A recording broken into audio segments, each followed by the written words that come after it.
సంగారెడ్డి జిల్లా పటాన్చెరులో తెలంగాణ రక్షణ సేన జెండా పండుగ రాజకీయ వేడిని రాజేసింది. పార్టీ వ్యవస్థాపకురాలు కల్వకుంట్ల కవిత జెండాను ఆవిష్కరించి కార్యకర్తలను ఉద్దేశించి ప్రసంగించారు.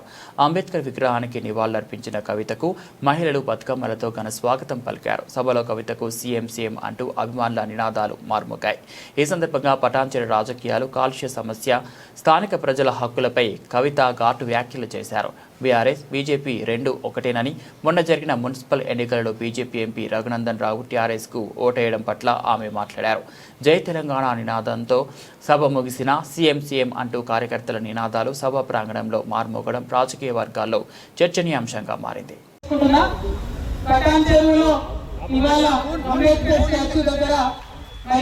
తెలంగాణ రక్షణ సేన జెండాను ఆవిష్కరించుకోవడం చాలా సంతోషంగా ఉంది.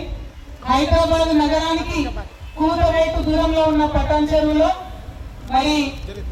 హైదరాబాద్ మీద ఆధారపడేటటువంటి ప్రజలు కానీ, పటాన్చెరులో జీవన స్థితిగతులు కానీ తెలంగాణ వచ్చిన తర్వాత ఇప్పటి వరకు ఏం మారింది అంటే అందరం కూడా మళ్ళీ ఆలోచించుకునే పరిస్థితి ఉన్నది. పటాన్చెరు అంటేనే పొల్యూషన్ అనే కాడికి వచ్చింది. ఇప్పుడు కాదు, గత 30 ఏళ్ల నుంచి కూడా పటాన్చెరు అంటే పొల్యూషన్ అని చెప్తారు. కానీ దానికి సంబంధించి ఎటువంటి కార్యక్రమాలు తీసుకోలేకపోయినాం. ఇక్కడ నుంచి ఇప్పుడు పరిశ్రమలు తరలిస్తున్నామని చెప్తున్నాం, కానీ ఆల్టర్నేట్ ఉద్యోగాలు ఏంటివి? మరి ఇక్కడ వచ్చి స్థిరపడినటువంటి ప్రజల పరిస్థితి ఏంటిది? ఇక్కడ భారతదేశ వ్యాప్తంగా ప్రజలు వచ్చి ఉంటారు. ఇక్కడ ఒక్క మాట చెప్తే ఇండియా మొత్తం చెప్పినట్టే అని అంటారు పటాన్చెరు అంటే. మరి అటువంటి పటాన్చెరులో అభివృద్ధి ఏ విధంగా ఉంది అనేటువంటిది కూడా ఆలోచన చేసుకోవాలి. ప్రధానంగా ఏషియాలోనే ఒకప్పుడు పెద్ద ఇండస్ట్రియల్ ఎస్టేట్. అటువంటి ఎస్టేట్ పొల్యూషన్ అయిపోయి 30 సంవత్సరాలలో ఆ నక్కవాగు అని ఉంటుంది పాపం, ఆ నక్కవాగు మొత్తం ఎండిపోయి ఆ నక్కవాగు నుండి కాలుష్యాలు ఇలా మంజీరా నదిలో కలిసేటటువంటి పరిస్థితి వచ్చింది. అంటే పటాన్చెరు అంటే కిలోమీటర్ లోపలి వరకు భూమి లోపల పొల్యూషన్ ఉంది. డ్రింకింగ్ వాటర్ కోసం ఒక బోర్ వేస్తే పొల్యూషన్, ఒక బిల్డింగ్ కట్టాలంటే ప్రాబ్లం, ఏదైనా పంట పండించుకోవాలంటే ఇబ్బంది. ఇక్కడ ఉన్న ప్రజలకు ఆ బాధలు తెలుసు, నేను ప్రత్యేకంగా చెప్పే అవసరం లేదు. కానీ తెలంగాణ రక్షణ సేన తరఫున మాత్రం మేము మీకు ఒకటే మాట ఇస్తా ఉన్నాం. వీఆర్ కమిటెడ్ తెలంగాణ వనరులు కాపాడుకోవడానికి, తెలంగాణ భూములు కాపాడుకోవడానికి, తెలంగాణ ప్రజలు కాపాడుకోవడానికి, పటాన్చెరులో ఉన్న పొల్యూషన్ తగ్గించడానికి, ఇక్కడ ఉండేటటువంటి ప్రజలందరికీ తలలో నాలుకగా ఉంటూ మీకోసం పనిచేయడానికి. మరి ఇప్పుడు ఇక్కడ ఉన్నటువంటి ఎమ్మెల్యే అసలు ఏ పార్టీలు ఉన్నాడో ఆయన కూడా తెలియదు కావచ్చు. ఇక్కడ ఉన్నాడో అనేది ఎవరికి అర్థం కాని పరిస్థితి ఉన్నది. మరి ఏమైనా అభివృద్ధి జరిగిందా అని అంటే ఎమ్మెల్యే గారి ఆర్థిక వనరుల మాత్రం బాగా అభివృద్ధి జరిగింది తప్పితే ప్రజలకు సంబంధించి అభివృద్ధి చాలా తక్కువగానే జరిగింది. మరి ఎంపీ గారు ఉన్నారు, ఆయన బీజేపీలో ఉన్నారు, ఆయన ఈడు దాకా వచ్చి టీఆర్ఎస్ వాళ్ళ కోసం ఓటేసిపోయినడం వల్ల అంటే అన్ని పార్టీలు ఉన్న వాళ్ళందరూ కూడా కలిసికట్టుగా ఇక్కడ ఒక దోపిడీ చేస్తున్నారు.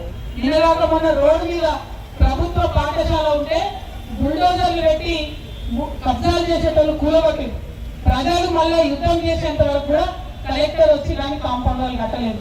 మరి బుల్డోజర్లు పెట్టి రౌడీ పట్టపగలు ప్రభుత్వ పాఠశాల కూలగొడుతున్నారంటే ఒకరి సహకారంతో అవుతుందా? అందరి సహకారంతోనే అవుతుంది.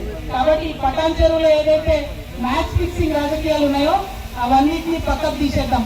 పటాన్చెరులో ఏదైతే పొల్యూషన్ ఉందో దాన్ని తగ్గించడానికి సరికొత్త ప్రణాళిక చేసుకుందాం.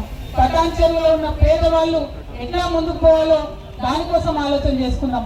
పటాన్చెరులో ఉన్నటువంటి యువకులకు కొత్త ఉద్యోగాలు, మంచి ఉద్యోగాలు ఎట్లా రావాలో దానికోసం ఆలోచన చేద్దాం.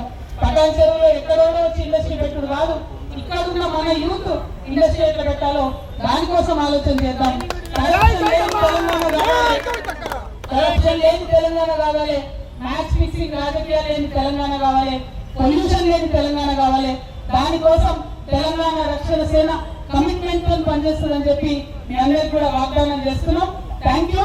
జై తెలంగాణ, జై తెలంగాణ. ఇవాళ ఈ జెండా పండుగ ఏర్పాట్ల కోసం ముందుండి ఇక్కడికి వచ్చి సమీక్షించినటువంటి సంగారెడ్డి జిల్లా పార్టీ ఇన్ఛార్జ్ గారు అన్న బాలయ్య గారు, మాజీ జెడ్పీ చైర్మన్ గారు, అట్లనే సోదరులు చంద్రశేఖర్ రెడ్డి గారు, విష్ణుచారి గారు, నారాయణపేట నుండి వచ్చిన బాపు గారు, మల్పతి బాపు గారు, మెదక్ నుండి వచ్చిన బట్టి అజయ్ గారు, అట్లానే స్థానికంగా ఉన్నటువంటి నాయకులు ప్రవీణ్ గారు, ప్రతి ఒక్కరికి కూడా పేరు పేరున హృదయపూర్వకంగా ధన్యవాదాలు, అభినందనలు. జై తెలంగాణ.